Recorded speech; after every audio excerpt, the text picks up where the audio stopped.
আসসালামু আলাইকুম dear students, আমরা শুরু করতেছি আজকে আরেকটা ওয়ান শট এমসিকিউ ক্লাস। চলন ও অঙ্গ চালনা আজকে আমরা শেষ করব ইনশাল্লাহ। সবাই জয়েন করো।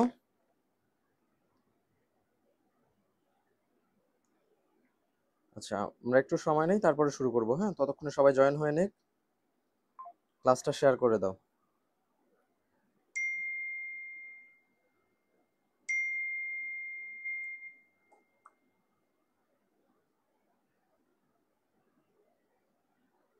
সবাই জয়েন, ক্লাসটা শেয়ার করে দাও।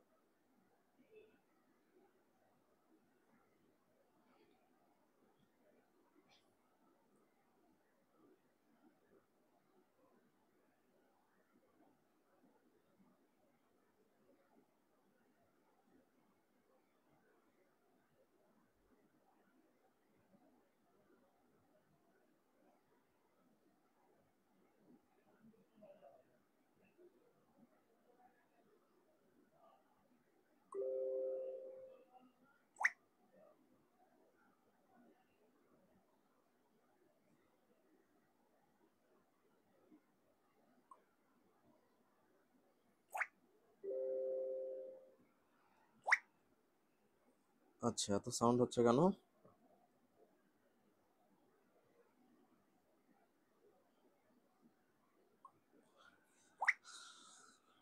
এত সাউন্ড হচ্ছে কেন?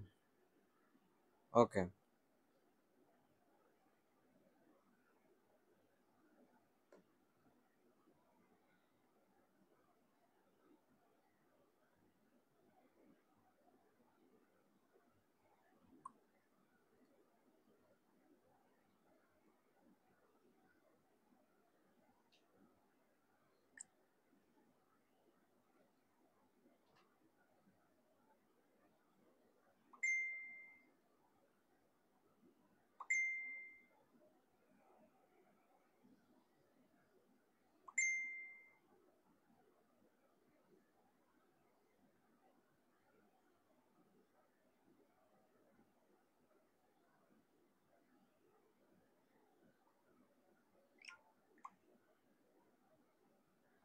আমরা একটু সময় নেই, সবাই জয়েন করুক, তারপর আমরা শুরু করতেছি। হ্যাঁ,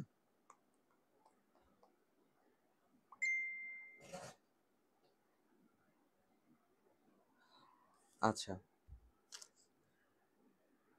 রাকিবুল ইসলাম রাকিব ক্লাসে জয়েন করেছে। ভাইয়া, তুমি এইচএসসি কত ব্যাচ?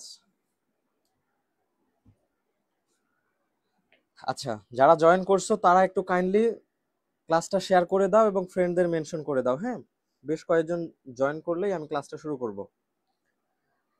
যারা অধ্যায়টা আগে থেকে পড়ো নাই, কোনো সমস্যা নাই, আমরা আজকে এই অধ্যায়টা যতটুকু সম্ভব শেষ করার চেষ্টা করব এবং শেষ হয়ে যাবে। ওয়ান শট মানেই তো এক ক্লাসেই সব কমপ্লিট। আচ্ছা, দাঁড়াও, আর একটুখানি ওয়েট করব, তারপরে শুরু করি। হ্যাঁ,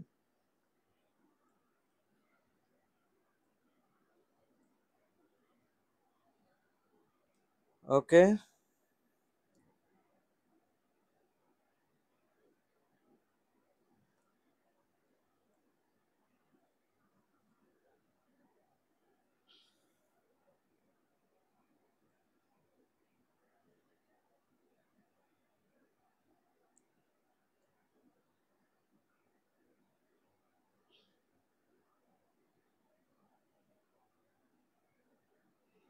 দাঁড়াও, আমি একটু একটু সেটিংটা ঠিক করে নেই, তারপরে শুরু করতেছি। হ্যাঁ, আচ্ছা বলো দেখি, আমার কথা কি সবাই শুনতে পাচ্ছ ঠিক মতো? আমার কথা কি ঠিক মতো শোনা যায়?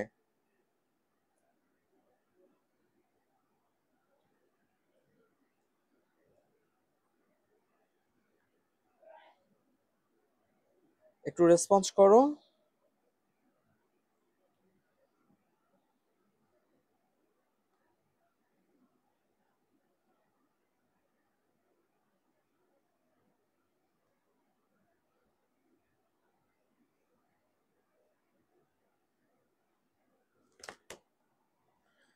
আচ্ছা, আমার কথা কি শুনতে পাচ্ছ? শুনতে পাইলে আমি শুরু করি।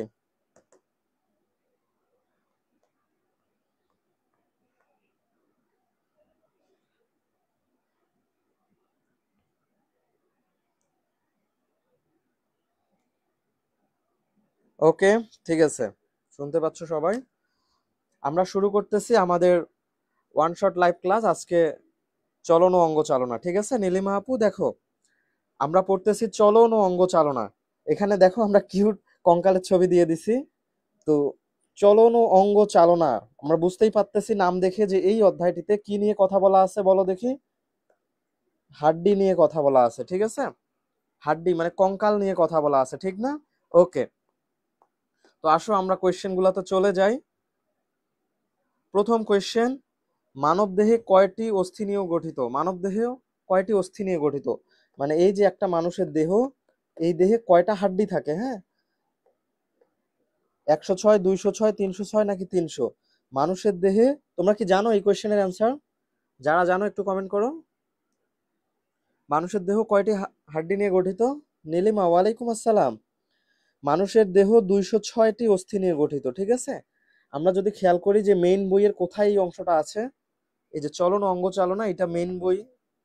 আসো আমরা দেখি যে মেইন বইয়ে এটা কিভাবে লেখা আছে। একটা মানব দেহ 206টি অস্থি নিয়ে গঠিত, দেখা যায়?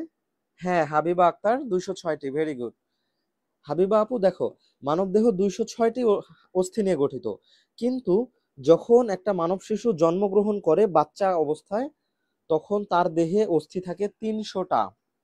হাবিবা, ওয়ালাইকুম আসসালাম। তুমি এইচএসসি কত ব্যাচ আপু? আচ্ছা, তো জন্মের সময় একটা ছোট বাচ্চার দেহে 300টি হাড্ডি থাকে, কিন্তু বড় হইলে 206টা হাড্ডি হয়। কি অবাক ব্যাপার, ঠিক না? ছোট বাচ্চাদের দেহে কেন 300টি অস্থি থাকে? দেখো, ছোট বাচ্চাদের দেহে অস্থি বেশি থাকে, বড় হইলে অস্থি কমে যায়। অথচ ছোটর দেহে কিন্তু অস্থি কম হওয়ার কথা ছিল। এর কারণ হচ্ছে, দেখো, আমরা যদি স্বাভাবিক অবস্থায় চিন্তা করি যে একটা বাচ্চা যখন জন্মগ্রহণ করবে, আমরা যদি নর্মাল ডেলিভারির কথা চিন্তা করি, তাহলে খুবই ছোট্ট একটা জায়গা দিয়ে সে বের হবে, ঠিক না বলো? মায়েদের অনেক কষ্ট হবে। তো কষ্ট যাতে না হয় এই জন্য তার দেহ অনেক টুকরা টুকরায় বিভক্ত থাকে, এতে করে ডেলিভারি হওয়া মানে জন্মগ্রহণ করার সুবিধা হয়, মায়েদের কষ্ট কম হয়, বুঝছো? এই জন্য মানব দেহে 300টা অস্থি থাকে। আর আমরা যখন বড় হই তখন তো আর মানুষের জন্মগ্রহণ আবার হবে না, এই জন্য তখন আর এতগুলা টুকরার প্রয়োজন নাই। তখন যেই টুকরাগুলার প্রয়োজন নাই ওগুলা জোড়া লেগে 300টা থেকে 206টা হাড্ডি হয়ে যায়, বুঝছো? হাবিবা হচ্ছে 26 ব্যাচ, আজকে ফার্স্ট ক্লাস। ওকে আপু, করো, ক্লাস করো। তাহলে বুঝছি আমরা ছোট বাচ্চাদের কেন 300টা হাড্ডি থাকে আর বড় মানুষের কেন 206টা হাড্ডি থাকে। আচ্ছা, তাহলে মানব দেহে কয়টা হাড্ডি আছে বললে আমরা বলবো 206টি। এটা ভুল করা যাবে না, হ্যাঁ? প্যারাডক্স মিজান, ওয়ালাইকুম আসসালাম। ভালো আছো মিজান? পরের কোয়েশ্চেন, সদ্য জন্মগ্রহণ করা একজন শিশুর দেহে কয়টি অস্থি থাকে? একটু আগেই পড়ে আসলাম, মানে সদ্য জন্মগ্রহণ করা একটা ছোট বাচ্চার দেহে কয়টি অস্থি থাকে? 300টি। মিষ্টি, ওয়ালাইকুম আসসালাম। মিষ্টি, অনেকদিন পর ক্লাসে, ভালো আছো তুমি? আচ্ছা, পরের কোয়েশ্চেনে কি বলেছে যে নিচের কোনটি এক্সোস্কেলিটন? এক্সোস্কেলিটন নয়।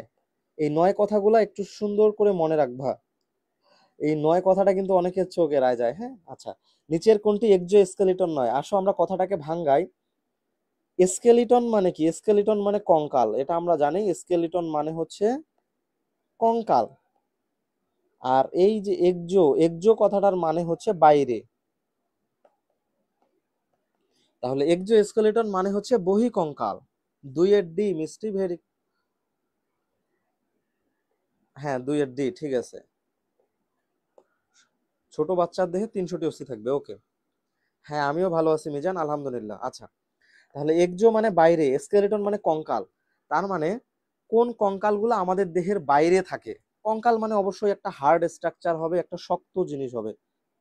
কঙ্কাল অবশ্যই শক্ত হয়, ঠিক না? আচ্ছা, তো দেখো তো ভাইয়া, নখ আমাদের দেহের বাইরে থাকে না ভিতরে থাকে? দেহের বাইরে থাকে। দাঁত দেহের বাইরেই থাকে, ঠিক না? বাইরে থেকে দেখা যায়। নখ বাইরে থেকে দেখা যায়, দাঁত বাইরে থেকে দেখা যায়, চুল বাইরে থেকে দেখা যায়, কিন্তু তরুণাস্থি বাইরে থেকে দেখা যায় না। তার মানে তরুণাস্থি কোথায় থাকে ভাইয়া? তরুণাস্থি থাকে ভিতরে। তরুণাস্থি কোথায় থাকে? ভিতরে। তাহলে এটা বহিঃকঙ্কাল নয়, মানে এটা এক্সোস্কেলিটন নয়, ওকে। তাহলে এক্সোস্কেলিটন গুলো আমরা পাইলাম যে এক্সোস্কেলিটন হচ্ছে নখ, দাঁত, চুল, এইগুলা হচ্ছে। আবার আমরা বলতে পারি শিং, গরু ছাগলের শিং থাকে, খুর থাকে, এইগুলা বাইরে থেকে শক্ত স্ট্রাকচার, এই জন্য এগুলা হচ্ছে এক্সোস্কেলিটন। আর তরুণাস্থি যেহেতু দেহের ভিতরে থাকে, এটা এক্সোস্কেলিটন নয়। ওকে, আসো এটা মেন বইয়ে কিভাবে আছে দেখি।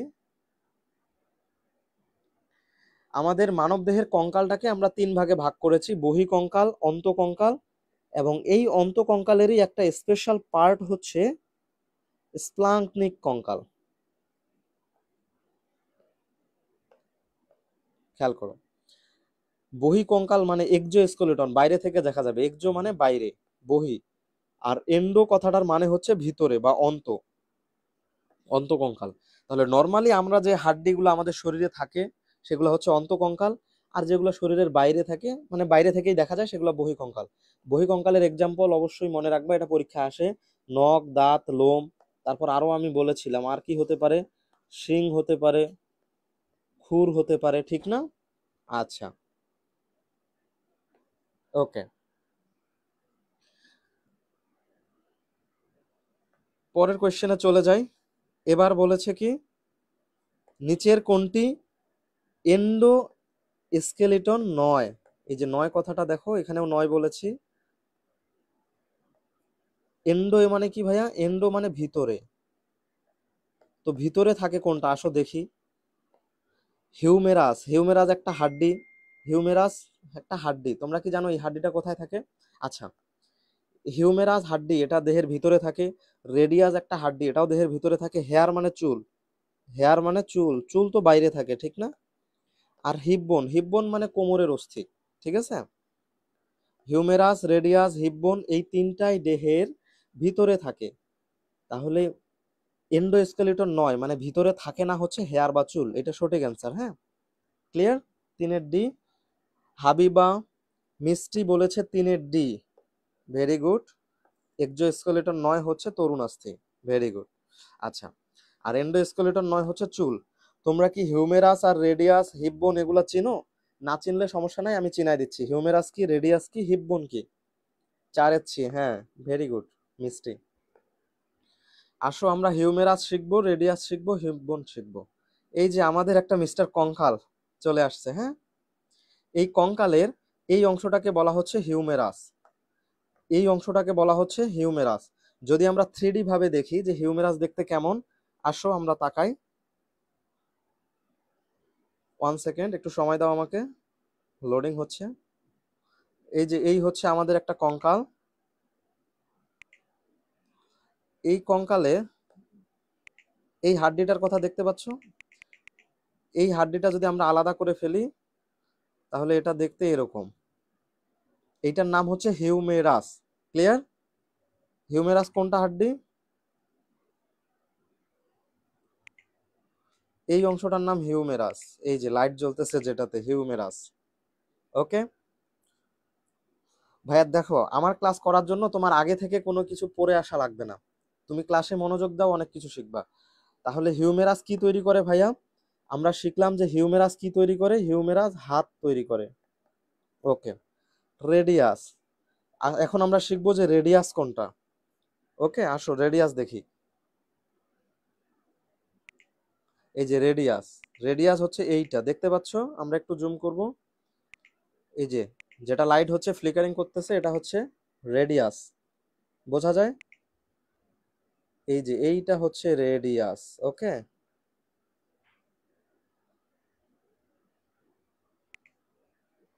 রেডিয়াস চিনে ফেলছি। রেডিয়াসও কি তৈরি করে ভাইয়া?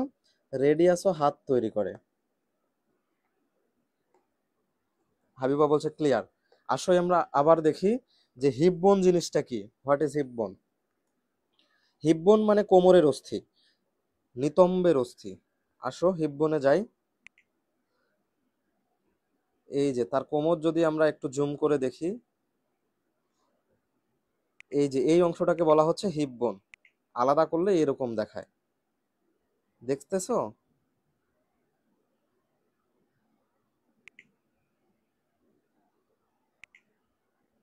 এই হচ্ছে হিপ বোন, ক্লিয়ার?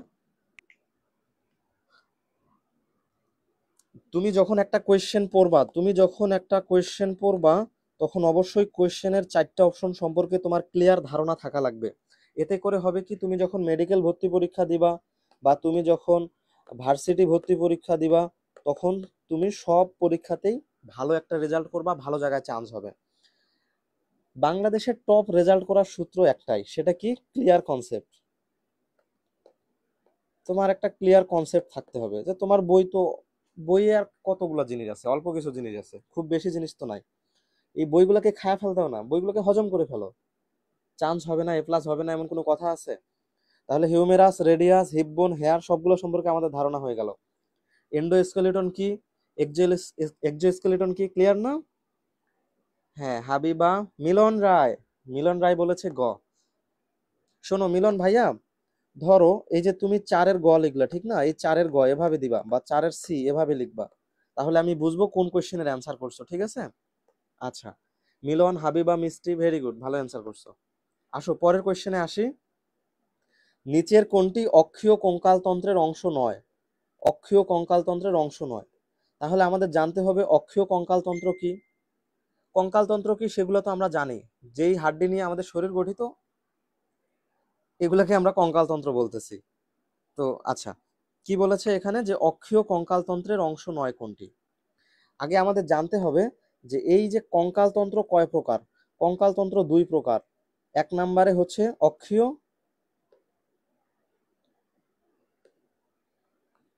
এক নম্বরে হচ্ছে অক্ষীয়, আর 2 নম্বরে হচ্ছে উপাঙ্গীয়।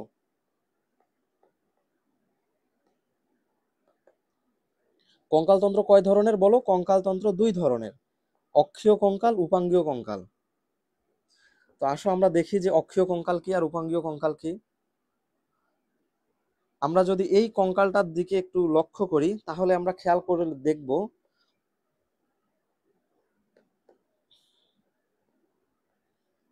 যে এই মাথা, এই মেরুদণ্ড, দেখো ভাইয়া একটু মনোযোগ দিয়ে খেয়াল করো, এই মাথাটা, এইটা মেরুদণ্ড, এবং এইটাকে বলা হচ্ছে বক্ষপিঞ্জর। এই তিনটা মাঝামাঝি অবস্থায় আছে। এই লোকটা যদি এই দিক দিয়ে ঘোরা শুরু করে, রোটেট করা শুরু করে, তাহলে কি হবে দেখো তো, ওর হাত পা ধরো চারদিকে ছড়ায় দাও, তাহলে হাত পা চারিদিকে চলে যাবে, কিন্তু এই অংশগুলা মিডল বরাবর থাকবে। অক্ষ মানে যেটাকে কেন্দ্র করে ঘুরে ওইটাকে বলে অক্ষ। তো এইটা মাঝামাঝি আছে, তাই না? হ্যাঁ, এই জন্য এই যে মাথা, মেরুদণ্ড, আর এই বুক, বুক মানে হচ্ছে বক্ষ, মাথা, মেরুদণ্ড আর এই বুক, এই তিনটা অক্ষীয় কঙ্কালতন্ত্রের অংশ, কারণ এই তিনটা মাঝামাঝি আছে, অক্ষীয় মানে মাঝামাঝি অবস্থায় আছে। হ্যাঁ, তাহলে আমরা বলতে পারি যে কঙ্কালতন্ত্রের যে 2টা পার্ট আছে, অক্ষীয় আর উপাঙ্গীয়, সেই অক্ষীয়ের মধ্যে আমরা দিছি মাথা, দাঁড়াও একটু চিকন করি, মেরুদণ্ড আর বক্ষপিঞ্জর বা বুক। খেয়াল করো এই করোটি, এই মাথা, আমাদের পুরা মাথার মধ্যে যে হাড্ডিগুলো আছে ওই সবগুলা মিলে একসাথে বলা হচ্ছে করোটি। তারপর আমাদের মাঝ বরাবর থাকতেছে মেরুদণ্ড, আর বুকের খাঁচা হচ্ছে বক্ষপিঞ্জর, এই 3টা অংশ। যদি আমরা একটা ইলাস্ট্রেট করি, দেখো এইটা হচ্ছে একটা মাথা, করোটি, এটা হচ্ছে মেরুদণ্ড, আর এইটা হচ্ছে বক্ষপিঞ্জর। এই 3টা মিলে আমাদের অক্ষীয় কঙ্কালতন্ত্র গঠিত। তাহলে অক্ষীয় কঙ্কালতন্ত্রের 3টা অংশ, করোটি, মেরুদণ্ড, বক্ষপিঞ্জর। মেইন ছবিতে দেখি, আসো। এই যে করোটি, করোটি, করোটি গেল, তারপরে এই মেরুদণ্ড গেল, এবং এই যে বুকের খাঁচা বক্ষপিঞ্জর গেল, শেষ। এই 3টা হচ্ছে অক্ষীয় কঙ্কালতন্ত্রের অংশ, বাকিগুলো উপাঙ্গীয়। তাহলে এমসিকিউতে আসো, করোটি, মেরুদণ্ড, বক্ষপিঞ্জর, এই 3টা হচ্ছে অক্ষীয় কঙ্কালতন্ত্রের অংশ, কিন্তু আমাদের চাইছে অংশ 9 কোনটি। তাহলে বাকি যেইটা পড়ে আছে সেটা সঠিক অ্যান্সার, বক্ষ অস্থিচক্র। তাহলে এখন আমাদের জানতে হবে যে বক্ষ অস্থিচক্র জিনিসটা কি, এটাও শেখা উচিত, ঠিক না? হ্যাঁ, আসো আমরা শিখি যে বক্ষ অস্থিচক্র জিনিসটা কি। এই বরাবর দেখো, এইখানে একটা হাড্ডি আছে এবং পিছনের দিকে আরেকটা হাড্ডি আছে, এই 4টা হাড্ডিকে বলা হচ্ছে বক্ষ অস্থিচক্র। ক্লিয়ার? মিলন রায় বলেছে 5-এর ডি, ভেরি গুড। মিষ্টি, রিমি, থ্যাংক ইউ, 5-এর ডি। শোনো, এইটা এবং এইটা, এই 2টা মিলে বলা হচ্ছে বক্ষ অস্থিচক্র। আমরা যদি একটু দেখি 3D ফটোতে, 3D ইমেজে দেখি, এই যে দেখো পিছনের দিকে দেখতে পাচ্ছ, আর সামনের দিকে যদি আমরা দেখি,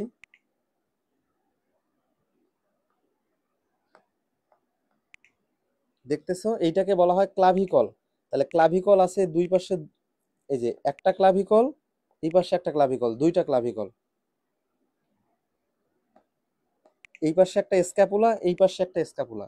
তাহলে পিছনের দিকে স্ক্যাপুলা আর সামনের দিকে হচ্ছে ক্লাভিকল। এই ক্লাভিকল আর স্ক্যাপুলা মিলে কি তৈরি হয় ভাইয়া? কি তৈরি হয় বলো?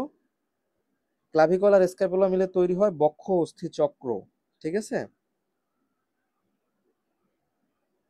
দেখো এখানে লেখা আছে বক্ষ অস্থি চক্র, দুইটা ক্লাভিকল এবং স্ক্যাপুলা দুইটা নিয়ে তৈরি হয়। তাহলে বক্ষ অস্থি চক্র চারটা হাড্ডি নিয়ে তৈরি। মনে থাকবে, আর ভুল হবে কখনো? মিষ্টি সাইমন ইসলাম সানিকে মেনশন করছে, ভেরি গুড। আচ্ছা, এই তোমরা ফ্রেন্ডদেরকে মেনশন করো না কেন? যারা ক্লাস করতেছো একটু ফ্রেন্ডদের মেনশন করে দাও, ঠিক আছে? আচ্ছা, তাহলে বক্ষ অস্থিচক্র চারটা হাড্ডি নিয়ে গঠিত, এটা আমরা শিখলাম। করোটি মেরুদণ্ড বক্ষপিঞ্জর, ওকে, এগুলো করোটি মেরুদণ্ড বক্ষপিঞ্জর অক্ষীয় কঙ্কালতন্ত্রের অংশ, বক্ষ অস্থিচক্র অংশ নয়। আচ্ছা, পরের কোয়েশ্চেন, নিচের কোনটি উপাঙ্গীয় কঙ্কালতন্ত্রের অংশ নয়?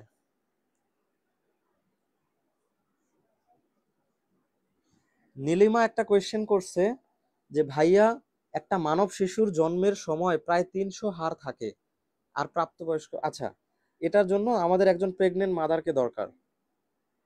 আচ্ছা, ছবি লাগবে না, এমনি বুঝাই, শোনো। ধরো এটা একটা মা, এবং এই মায়ের পেটে, ধরা যাক যে আমাদের এটা একজন মা, তো এই মায়ের পেটে একজন বাচ্চা আছে। হ্যাঁ, বলো, ক্লাস নিচ্ছি, সমস্যা নেই, বলো। ওয়াইফাই দাও, যে কয়দিন আছে তোমারটা চালাবো।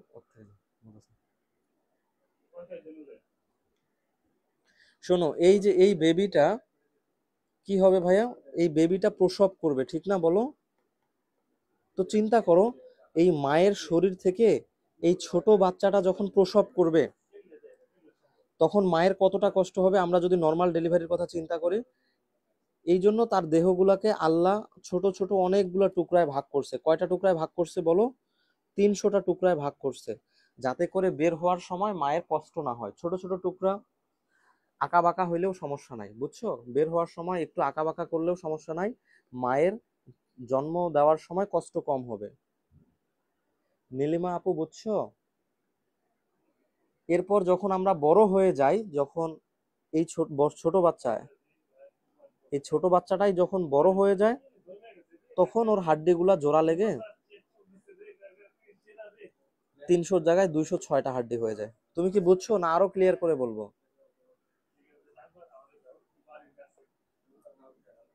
নীলিমা আপু, তুমি কি বুঝেছো নাকি আরো ক্লিয়ার করে বলবো? তোমার কোয়েশ্চেন ছিল যে বড় মানুষের 206টা হাড্ডি থাকে, ছোট বাচ্চাদের 300টা হাড্ডি কিভাবে থাকে? তুমি কি বুঝছো? একটু রেসপন্স করো।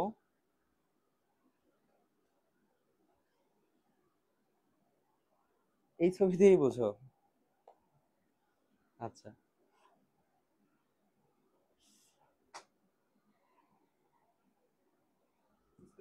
আচ্ছা ঠিক আছে, তোমরা বুঝছো যে কেন ছোট বাচ্চাদের এতগুলা হাড্ডি। জি ভাইয়া, বাট ক্লিয়ার হয়নি। ক্লিয়ার হয় নাই কেন? ক্লিয়ার হয় নাই, আসো ক্লিয়ার করে দেই। শোনো, একটা মানুষের দেহে, এই শোনো ক্লিয়ার করে দেই, এটা শোনো। ধরো এটা একটা মানুষ, মাহফুজ বুঝছে, আচ্ছা তারপরও বোঝাচ্ছে, ওই যে ওরা বুঝে নাই। তো এই মানুষের দেহে এই যে এত বড় মাথা, খেয়াল করো তো ভাইয়া, এই এত বড় মাথা জন্মগ্রহণ করবে ভেজিনাল ক্যানেল দিয়ে।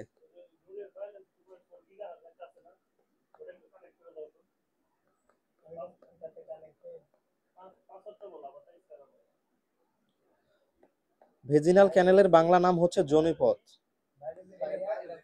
শোনো, খেয়াল করো, তো একজন বাচ্চা যখন জন্মগ্রহণ করবে, সে মায়ের, এই যে খেয়াল করো, এই ভেজিনাল ক্যানেল দিয়ে যখন এই বাচ্চাটা বের হবে, তখন একটা বাচ্চার এত বড় মাথাটা বের হবে, চিন্তা করা যায় এটা মায়ের জন্য কতটা কষ্টকর। তো এই জন্য আল্লাহ করছে কি, এই দেহটাকে টুকরা টুকরায় ভাগ করছে, এইখানে টুকরা আছে বুঝছো। এই জন্য ছোট বাচ্চাদের তালুতে হাত দিলে দেখবা ওগুলা ওগুলা হচ্ছে যে নরম নরম। হ্যাঁ, দাঁড়াও আমি আরো সুন্দর করে বুঝাই। তো ধরা যাক এই বাচ্চাটা যখন জন্মগ্রহণ করবে তখন তার দেহে অনেকগুলা টুকরা থাকার ফলে হয় কি,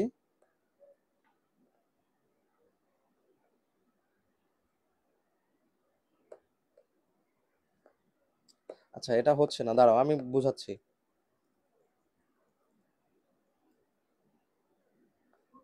বুঝাচ্ছি, সমস্যা নাই, দেখো।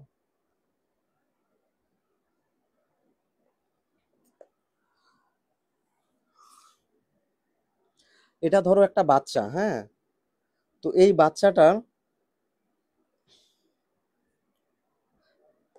বাচ্চাটার মাথাগুলো কিন্তু সফট হয় বুঝছো। তোমরা ছোট বাচ্চার মাথায় মুখে হাত দিলে বুঝবা যে এটা সফট হয়। তার মানে তার দেহটা এই বরাবর ভাগ আছে বুঝছো।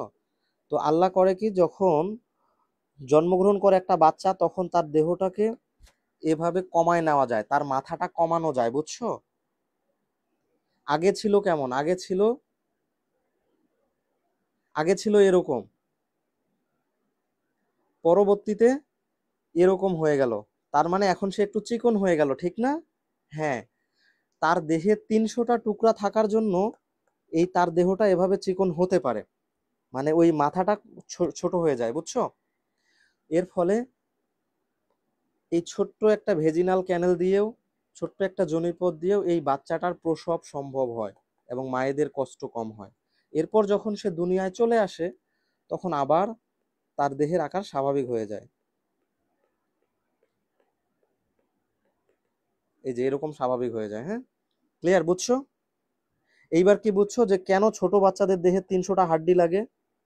কারণ তার দেহটা টুকরা করতে হবে, চাপাইতে হবে। আর যখন আমরা বড় হয়ে যাই তখন আমাদের 206টা হাড্ডি হয়। কিভাবে? এই যে এই জোড়া লেগে যায়, এগুলো জোড়া লেগে যায় বুঝছো। এই 306টা হাড্ডির মধ্যে অনেকগুলো হাড্ডি জোড়া লেগে যায়, ফলে 206 হয়ে যায়। 300টার মধ্যে থেকে 206 হয়ে যায়। ক্লিয়ার? মাহফুজ বুঝছে, নীলিমা, মিলন তোমরা বুঝছো? এই তোমরা বুঝছো কিনা বলো দেখি।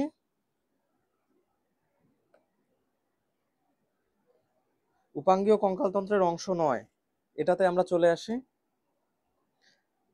ঊর্ধ্ববাহু, বক্ষপিঞ্জর, বক্ষ অস্থিচক্র, নিম্নবাহু। ঊর্ধ্ববাহু, বক্ষপিঞ্জর, বক্ষ অস্থিচক্র, নিম্নবাহু। ঊর্ধ্ববাহু মানে হচ্ছে হাত, ঊর্ধ্ববাহু মানে হাত, নিম্নবাহু মানে হচ্ছে পা। বক্ষপিঞ্জর মানে বুকের খাঁচা, বক্ষপিঞ্জর মানে কি, বুকের খাঁচা। আচ্ছা, আর বক্ষ অস্থিচক্র মানে কি, ওই যে ক্লাভিকল আর স্ক্যাপুলা। আচ্ছা, নিচের কোনটি উপাঙ্গীয় কঙ্কালতন্ত্রের অংশ নয়? তো দেখো, অক্ষীয় কঙ্কালতন্ত্রের অংশ কোনটি? করোটি, মেরুদণ্ড, বক্ষপিঞ্জর। তো এর মধ্যে বক্ষপিঞ্জর দেওয়া আছে, তার মানে বক্ষপিঞ্জর, একটু আগেই আমরা দেখলাম যে বক্ষপিঞ্জর, মেরুদণ্ড, করোটি অক্ষীয় কঙ্কালতন্ত্রের অংশ। বক্ষপিঞ্জর হচ্ছে অক্ষীয় কঙ্কালতন্ত্রের অংশ, কাজেই এই অপশনগুলোর মধ্যে বক্ষপিঞ্জর উপাঙ্গীয় কঙ্কালতন্ত্রের অংশ নয়। হ্যাঁ, এইটা অ্যান্সার। ওকে, আচ্ছা, পরের কোয়েশ্চেন। করোটি কতটি অস্থি নিয়ে গঠিত? করোটি, করোটি মানে কি? করোটি মানে হচ্ছে মাথার খুলি। করোটি মানে কি? মাথার খুলি। আমরা যদি ছবিতে দেখি যে কোনটাকে করোটি বলতেছি, খেয়াল করো ভাইয়া, এই পুরাটা হচ্ছে মাথার খুলি, এই পুরাটা হচ্ছে করোটি। ক্লিয়ার? আর শুধু এইটুকু অংশের কথা খেয়াল করো, এইটার নাম হচ্ছে করোটিকা।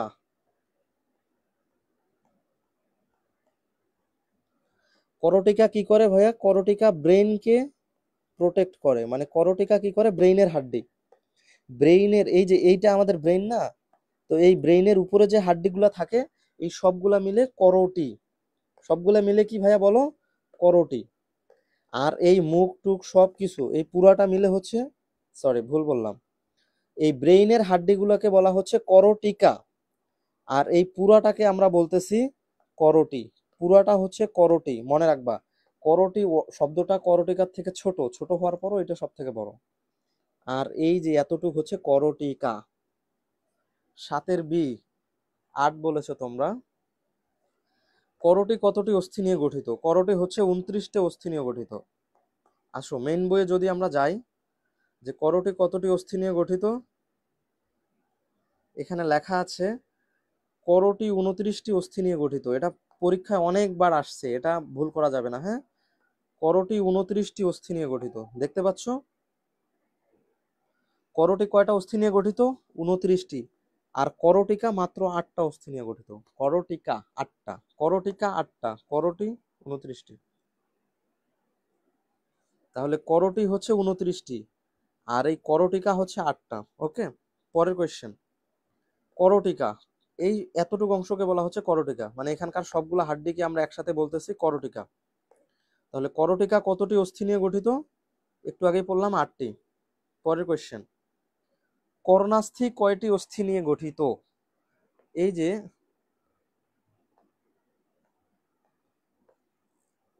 এইটা একটা মানুষ, হ্যাঁ। আচ্ছা, খেয়াল করো,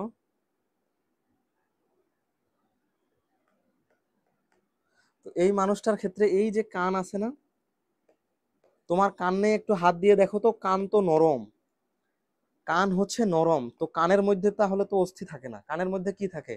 নরম অস্থিগুলাকে বলা হয় তরুণাস্থি বা কোমলাস্থি। সো কানের এই অংশটা হচ্ছে তরুণাস্থি, কিন্তু এর ভিতরেও আরো কানের অনেক অংশ থাকে, বুঝছো? এর ভিতরেও কানের আরো অনেকগুলো অস্থি থাকে, যদি আমরা একটু দেখি, তোমাদের যদি আমি একটু দেখাতে চাই তাহলে সেটা কিরকম হয়।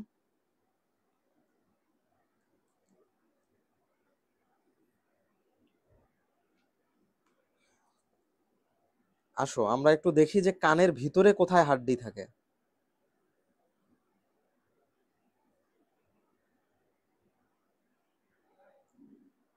এই যে এই জায়গাটাতে খেয়াল করো, এই যে কানের এই অংশটা যেটা আমরা বাইরে থেকে দেখি, এইটা কি ভাইয়া? এটা হচ্ছে তরুণাস্থি, কারণ এটা নরম তুলতুলে, এই জন্য এটা হচ্ছে তরুণাস্থি। কিন্তু এর ভিতরেও এইখানে 3টা হাড্ডি থাকে।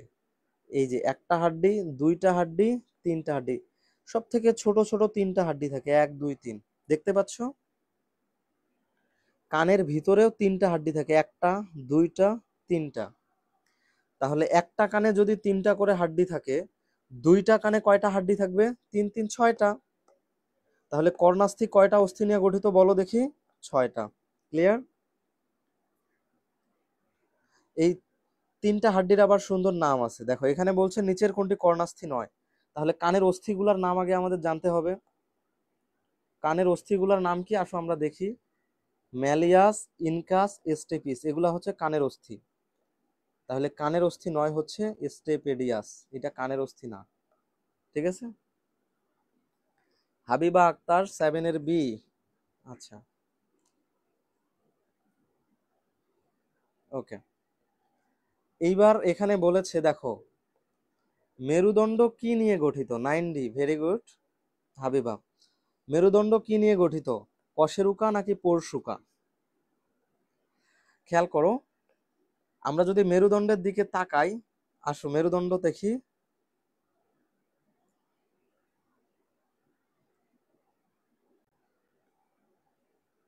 এই যে এই মানুষটার যদি মেরুদণ্ডের দিকে আমরা তাকাই, তাহলে দেখো এই মেরুদণ্ড এরকম অনেকগুলা হাড্ডি নিয়ে গঠিত, দেখতে পাচ্ছ?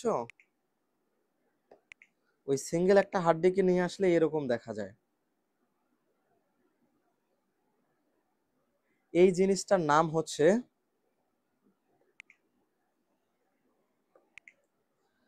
এই জিনিসটার নাম হচ্ছে ভার্টিব্রা বা কশেরুকা।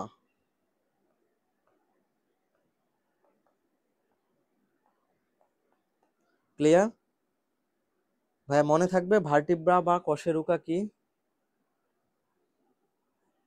ওকে,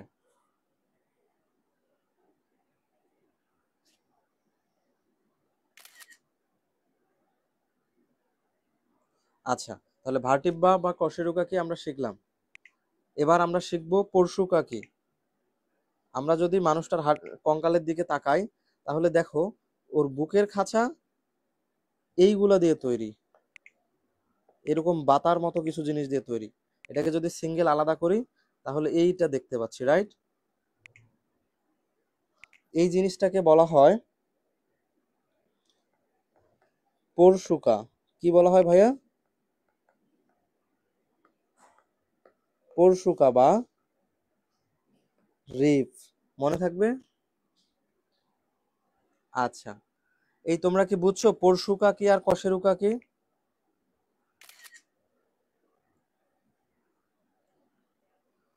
পরশুকা আর কশেরুকার মধ্যে তোমরা হচ্ছে তফাৎ বুঝছো?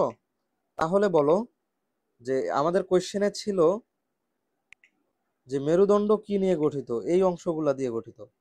এই অংশটার নাম কি বলো তো? মেরুদণ্ড কি নিয়ে গঠিত?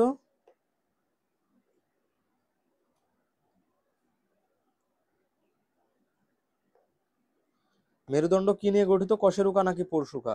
তাহলে অবশ্যই কশেরুকা হবে। কশেরুকা মেরুদণ্ড নিয়ে গঠিত। মেরুদণ্ডে কশেরুকা নিয়ে গঠিত।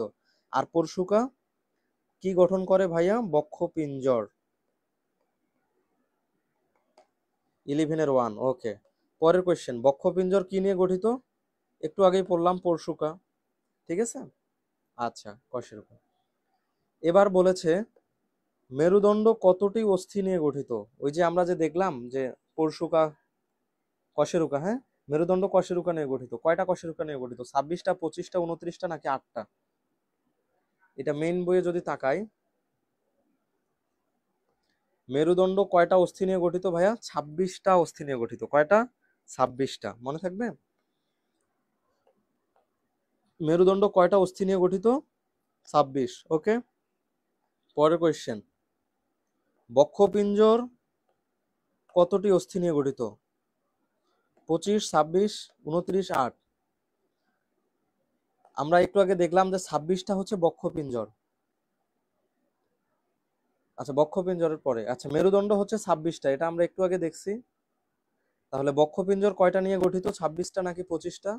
দেখো মেইন বইয়ে লেখা আছে বক্ষপিঞ্জর 25টা নিয়ে গঠিত। তো আমি যখন ভার্সিটি এক্সাম দিয়েছিলাম, তখন এটা আমার খুব কনফিউশন লাগতো যে বক্ষপিঞ্জর 25টা দিয়ে গঠিত নাকি মেরুদণ্ড 25টা নিয়ে গঠিত। তো এটা মনে রাখা খুবই সহজ।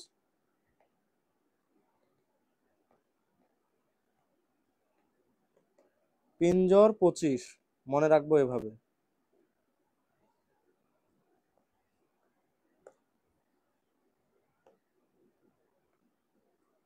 পিঞ্জর 25, পথে পিঞ্জর পথে 25। আশা করি আর ভুল হবে না তোমাদের, হ্যাঁ। পিঞ্জর 25টা নিয়ে গঠিত, তাহলে মেরুদণ্ড 26টা নিয়ে গঠিত, ঠিক আছে। বক্ষপিঞ্জর 25টা নিয়ে গঠিত, ক্লিয়ার? ওকে। নীলিমা 25টি, ওকে। এবার কি বলেছে? নিচের কোনটি করটিকার অস্থি নয়? নিচের কোনটি করটিকার অস্থি নয়? আমরা যদি একটা করটিকার দিকে তাকাই,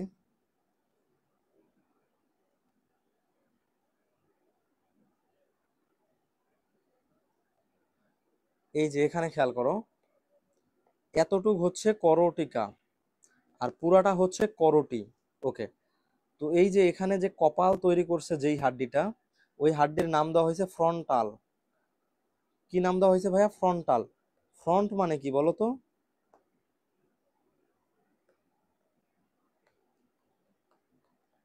ফ্রন্ট মানে সামনে। কপাল তো সামনেই থাকে, তাই না? এই সবগুলা হাড্ডির মধ্যে দেখো কপাল সবার সামনে আছে। কাজেই কপাল তৈরি করে যেই হাড্ডি, তাকে বলা হয় ফ্রন্টাল। তাহলে এটা করটিকার অস্থি। ওকে, এটা করটিকার অস্থি আমরা বুঝলাম। তারপরে বলছে প্যারাইটাল। এই যে এই ফ্রন্টালের পাশে যে হাড্ডি থাকে, এই পাশে একটা, অন্য পাশে আরেকটা আছে, তাকে বলে প্যারাইটাল। ফ্রন্টালের পাশে দেখো লেখা আছে প্যারাইটাল, হ্যাঁ। তারপরে টেম্পোরাল, টেম্পোরাল কি? এই যে এখানে কানের ছিদ্র, এখানে কান থাকে, হ্যাঁ, তো এই কানের এখানে যে হাড্ডিটা থাকে এটাকে বলা হয় টেম্পোরাল। আর নেজাল কি তৈরি করে বলো? নেজাল মানে নাক, নেজাল আসছে আসছে নোজ থেকে, তাহলে নেজাল কি তৈরি করে? নাক তৈরি করে, এই যে নাকের এইখানে হাড্ডি। তো নাকের হাড্ডি তো ভাইয়া মুখের মধ্যে চলে গেল, এটা তো আর করটিকার মধ্যে নাই, তাহলে করটিকার অস্থি নয় কোনটি বলো? নেজাল। ক্লিয়ার? ওকে। কারা কারা ক্লাস করতেছো দেখি, একটু রেসপন্স করো তো। নীলিমা, মিষ্টি, হাবিবা, আর কে ক্লাস করতেছো? নিচের কোনটি ফেসিয়াল বোন নয়? পরের কোয়েশ্চেন, ফেসিয়াল বোন। এই যে শোনো, এইটা হচ্ছে করটিকার অস্থি, আর এইটা হচ্ছে মুখমণ্ডলীয় অস্থি, মুখ মানে ফেস, সো এইটাকে বলা হয় ফেসিয়াল বোন। আচ্ছা, মিষ্টি ক্লাসে আসছে, আর কে আসো একটু কমেন্ট করো। ফেসিয়াল বোন, ফেস মানে মুখ, তার মানে মুখমণ্ডলীয় অস্থি। একটু আগে আমরা দেখছি টেম্পোরাল কোথায় থাকে ভাইয়া? টেম্পোরাল, যেই হাড্ডির মধ্যে কান থাকে ওইটা হচ্ছে টেম্পোরাল বোন। নেজাল কি তৈরি করে? নাক তৈরি করে। ম্যাকজিলা কি তৈরি করে জানো? এই যে এই উপরের চোয়ালকে বলা হয় ম্যাকজিলা, আর নিচের চোয়ালকে বলা হয় ম্যান্ডিবল।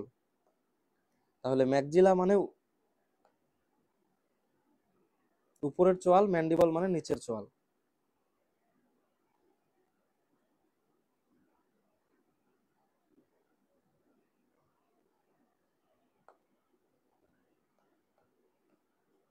তাহলে এই উপরের চোয়াল হচ্ছে ম্যাকজিলা, আর এই নিচের চোয়াল হচ্ছে ম্যান্ডিবল।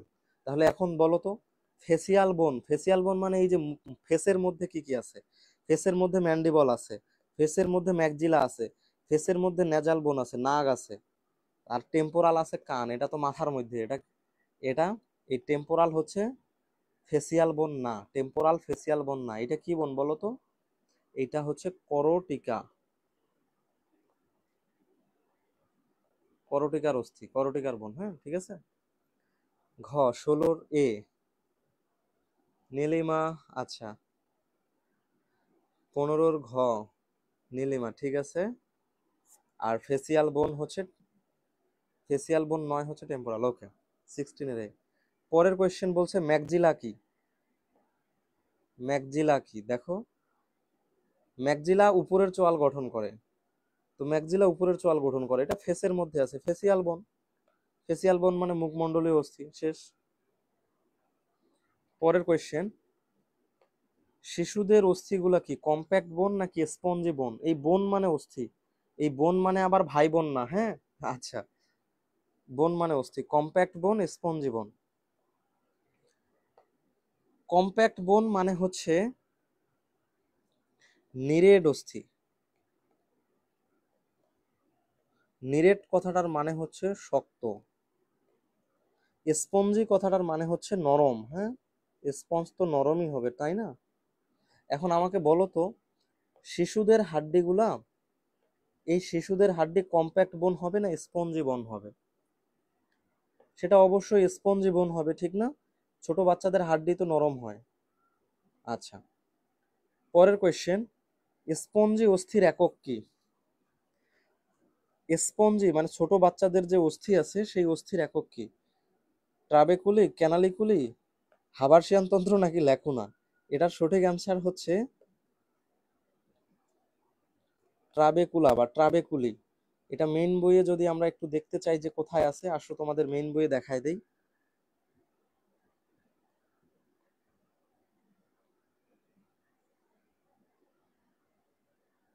এই যে দেখো, এখানে আমরা দেখতে পাচ্ছি যে নিরেট অস্থি আর স্পঞ্জি অস্থির মধ্যে একটা পার্থক্য দেওয়া আছে। এখানে বলছে যে স্পঞ্জি অস্থির এককের নাম ট্রাবেকুলা। কি নাম? ট্রাবেকুলা বা ট্রাবেকুলি। আর নিরেট বা শক্ত অস্থির এককের নাম হাবারশিয়ান তন্ত্র। ক্লিয়ার? তাহলে স্পঞ্জি অস্থির এককের নাম হচ্ছে ট্রাবেকুলা, আর নিরেট অস্থির একক কি বলো? একটু আগেই দেখলাম হাবারশিয়ান তন্ত্র। এই হাবারশিয়ান তন্ত্র ড্রয়িং আছে গ নাম্বারে, হ্যাঁ, এই যে দেখো। এইটাকে বলে হাবারশিয়ান তন্ত্র। এই হাবারশিয়ান তন্ত্র গ নাম্বারে পরীক্ষায় আসে, তোমরা ড্রয়িং করা শিখিও, ঠিক আছে? আচ্ছা, এই পর্যায়ে আমি একটু মার্কেটিং করব, একটু 2 মিনিট মনোযোগ দিয়ে শোনো, হ্যাঁ?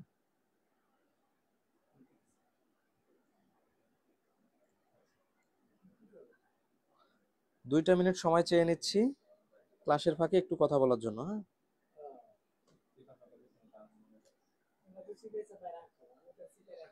শোনো, এমসিকিউ কিভাবে পড়লে তুমি ভালো করবা? এইভাবে পড়লে ভালো করবা। সিকিউ লিখলেই মার্ক পাওয়া যায়, কিন্তু এমসিকিউ এর জন্য তোমাকে অবশ্যই পড়াশোনা করতে হবে। কিন্তু আমাদের বেশিরভাগ স্টুডেন্টই কিন্তু জানে না, এমসিকিউতে ভয় পায়। শোনো, এমসিকিউতে ভয় পায় কারণ ওরা জানে না যে মেইন বইয়ের কোন জায়গা থেকে কোয়েশ্চেন হয়। আমি কিন্তু তোমাদের দেখায় দিচ্ছি যে এই জায়গাটার এই জায়গা থেকে এমসিকিউ আসছে। আমি তোমাদেরকে সবকিছু দেখায় দিচ্ছি কিভাবে সলভ করতে হয়। তারপরে আমরা একটু আগে যে দেখলাম, দেখো আমরা প্রত্যেকটা জিনিসের ব্যাখ্যা জেনেছি। যেমন এখানে কেন 206 হইলো 300 হইলো না, এগুলা জানি। একজো মানে ভিতরে না বাইরে, এগুলা তোমাকে জানতে হবে, হ্যাঁ? তারপরে একই সাথে দেখো, আমরা যখন প্রথম দিকে পড়লাম, কোথায় যেন একটা কোয়েশ্চেন ছিল, হিউমেরাস, মেলিয়াস। আচ্ছা, মেলিয়াস, ইনকাস, স্টেবিস্কি, এগুলা তোমাদের দেখাই দিলাম। তারপরে এই যে আমরা যে 3D ছবিগুলো দেখতেছি, 3D দেখলাম, হ্যাঁ? তো এভাবে পড়লে হবে কি, তোমার অনেক দিন পড়াটা মনে থাকবে এবং তোমার কনফিউশন ক্লিয়ার হয়ে যাবে। সো তোমাদের জন্য একটা বেস্ট কোর্স হতে পারে এমসিকিউ মাস্টার কোর্স। এখানে আমি তোমাদের প্রত্যেকটা অধ্যায়, মানে তোমাদের যে 24টা অধ্যায় আছে, 24টি অধ্যায়ের উপর 24টি অধ্যায়ের উপরেই আমি তোমাদের এমসিকিউ সলভিং ক্লাস নিব। এমসিকিউ সলভিং ক্লাস হবে এবং এমসিকিউ এক্সাম হবে। একই সাথে তোমাদের প্রবলেম সলভিং টেলিগ্রাম গ্রুপ থাকবে, গাইডলাইন তো থাকবে। বুঝতেছো? এক কথায় তোমার বায়োলজিতে তোমাকে প্রো বানানোর জন্য এমসিকিউতে যা যা করা লাগে আমি করব ইনশাল্লাহ। এই কোর্সটা যদি করো তাহলে তোমার অবশ্যই, আমি আশা করি যে A+ তুমি খুব ইজিলি পেয়ে যাবা। এবং শুধু তাই না, A+ এর পাশাপাশি মেডিকেলের জন্য যে বায়োলজি পড়া লাগে সেটাও তোমার কমপ্লিট হয়ে যাবে। এটার কোর্স ফি আমি রেখেছি 2000 টাকা। যারা ভর্তি হতে চাও নক দিও, ঠিক আছে? আচ্ছা, ঠিক আছে, মার্কেটিং শেষ। যারা বুঝে তারা অল্প কথাতেই বুঝে, যাদের প্রয়োজন হবে নক দিও। আচ্ছা, আমরা যদি পরের জায়গায় চলে যাই, এবার এখানে একটা কথা লেখা আছে, নিচের কোনটি অস্থি কোষ? অস্থি মানে হাড্ডি, অস্থি কোষ অস্টিওসাইট, কন্ড্রোসাইট, মায়োসাইট নাকি হেপাটোসাইট? এই অস্টিও কথাটার মানেই হচ্ছে অস্থি, আর এই সাইট কথাটার মানে হচ্ছে কোষ। কাজেই এই কোয়েশ্চেনের অ্যান্সার করার জন্য তোমার মুখস্থ করা লাগবে না, তুমি অপশন দেখেই বুঝতে পারবা অস্টিওসাইট হচ্ছে অস্থি কোষ। তাহলে কোয়েশ্চেন চলে আসে যে ভাইয়া অস্থি মানে যদি অস্টিও হয়, তরুণাস্থি তাহলে কি? তরুণাস্থি মানে নরম হাড্ডি, হ্যাঁ। এই তরুণাস্থির বায়োলজিক্যাল টার্ম হচ্ছে কন্ড্রো। তাহলে কন্ড্রোসাইট হচ্ছে তরুণাস্থির কোষ, আর অস্টিওসাইট হচ্ছে অস্থি কোষ। পরের কোয়েশ্চেন, তরুণাস্থি কোষ কি? তরুণাস্থি মানে কন্ড্রো, আর কোষ মানে হচ্ছে সাইট, কন্ড্রোসাইট। দেখছো, জাস্ট তুমি ওয়ার্ড মিনিং জেনে জেনে এগুলা সলভ করে ফেলতে পারবা, কত ইজি, ঠিক না? আচ্ছা, যাই হোক, আজকের ক্লাসটা এই পর্যন্তই ছিল। আচ্ছা, আরেকটা কোয়েশ্চেন আছে, সাধারণ হাড় ভাঙ্গার অপর নাম কি? তাহলে আমরা অধ্যায়ের শেষে চলে আসছি। এখানে কিছু হাড্ডি ভাঙ্গার টপিক আছে।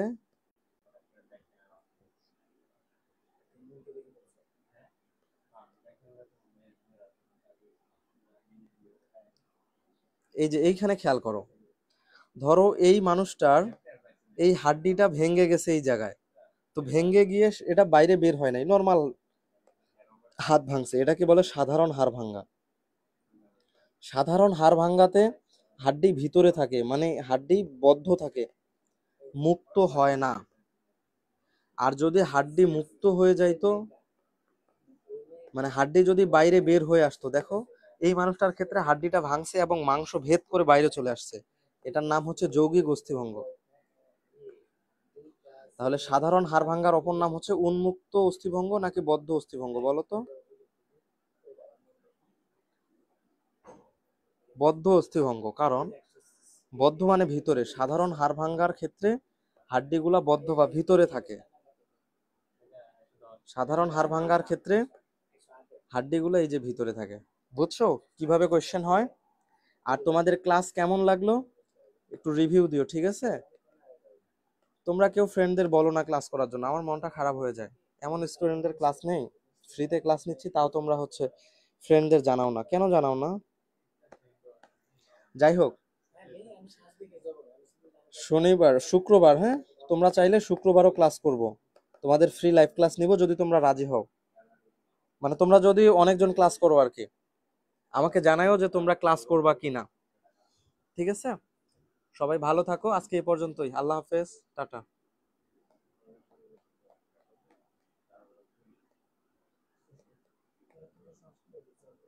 ক্লাস স্টপ করে দিচ্ছি।